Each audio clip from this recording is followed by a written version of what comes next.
बिस्मिल्लाहिर्रहमानिर्रहीम अस्सलाम वालेकुम। तो फ्रेंड्स, आज ही आपके साथ बहुत ही मज़ेदार सी रेसिपी शेयर करने जा रही हूँ।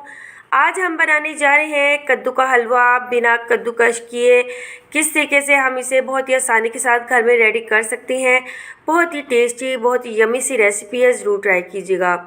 सबसे पहले आपने 2 कद्दू ले लेने हैं, इसे आपने पील ऑफ कर लेना है। कद्दू का हलवा बहुत ही मज़ेदार होता है, बहुत ही ताकतवर होता है, ज़रूर ट्राई कीजिएगा।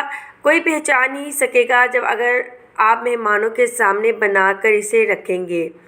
तो फ्रेंड्स, मैंने पील ऑफ इसे कर लिया है जी। अब आपने इसे छोटे छोटे क्यूब्स में काट लेना है। चाहे तो आप इसे कद्दूकस भी कर सकते हैं, ये आपकी मर्ज़ी है, लेकिन हम ज़रा थोड़ी सी टाइम की बचत करेंगे और जल्दी जल्दी से कद्दू का हलवा रेडी करेंगे। तो सबसे पहले मैंने इसे इस तरीके से कट कर लिया है। इसके अलावा अगर इसमें बीज हैं बड़े बड़े, तो आपने बीजों को जो है ना वो निकाल देना है, क्योंकि उससे लुक अच्छी नहीं लगेगी हलवे की और खाने में भी मुश्किल होगी।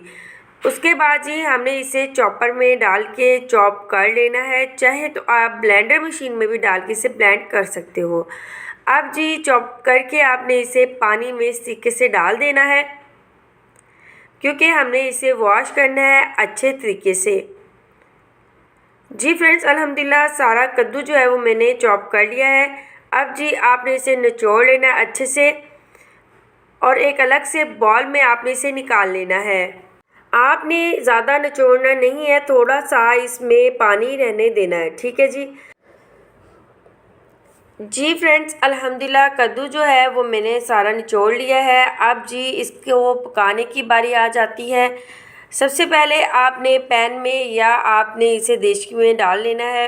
अब आपने इसे 3 से 4 मिनट पकाना है। इसके बाद आपने इसमें दूध डाल देना है, ठीक है।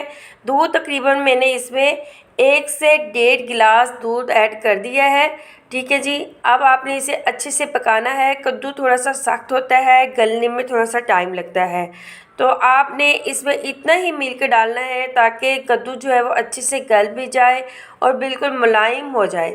तो दूध मैंने इसमें डाल दिया है जी। अब ये पकना स्टार्ट हो चुका है, जैसे कि आप देख सकते हैं।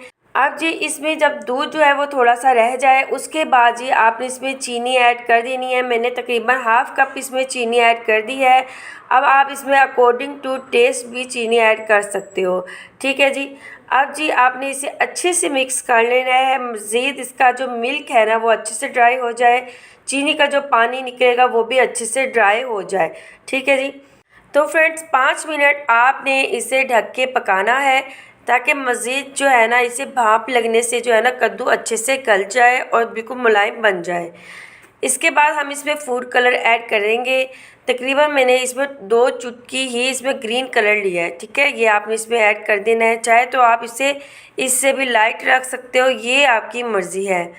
तो आपने अब इसे अच्छे से मिक्स कर लेना है ताकि सारा जो हलवा है ना वो ग्रीन ग्रीन सा हो जाए। इसके बाद आपने इलायची ले लेनी है। तकरीबन 3 से 4 मैंने इलायची दाने ले लिए हैं। अब जी आपने इसमें देसी घी ऐड कर देना है। चाहे तो बटर ऐड कर दें, चाहे तो आप ऑयल ऐड कर दें, ये आपकी मर्ज़ी है। तकरीबन हाफ़ कप आपने इसमें देसी घी ऐड कर देना है। अच्छे से भून लेना है आपने इसे तकरीबन 10 मिनट।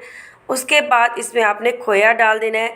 खोए की रेसिपी भी मैंने अपने चैनल पे आपको बताई हुई है, जाके आप देख सकते हो। बहुत ही आसानी के साथ जो है ना ये रेसिपी भी रेडी हो जाती है। तो फ्रेंड्स मज़ीद आपने इसे 5 मिनट और भूनना है ताकि अच्छे से भून जाए। अल्हम्दुलिल्लाह आप देख सकते हैं हमारा हलवा रेडी हो गया है। अब आपने लास्ट में इसमें बादाम ऐड कर देने हैं। मज़ीद 20 से 30 सेकंड तक आपने इसे भूनना है।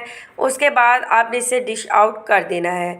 बहुत ही यम्मी, बहुत ही टेस्टी, इतना ज़बरदस्त हलवा आप घर में रेडी करें, मेहमानों को, बच्चों को, घर वालों को इंजॉय करवाएं। तो बहुत ही मज़े की रेसिपी है, ज़रूर ट्राई करनी है। कमेंट करके आपने मुझे ज़रूर बताना है।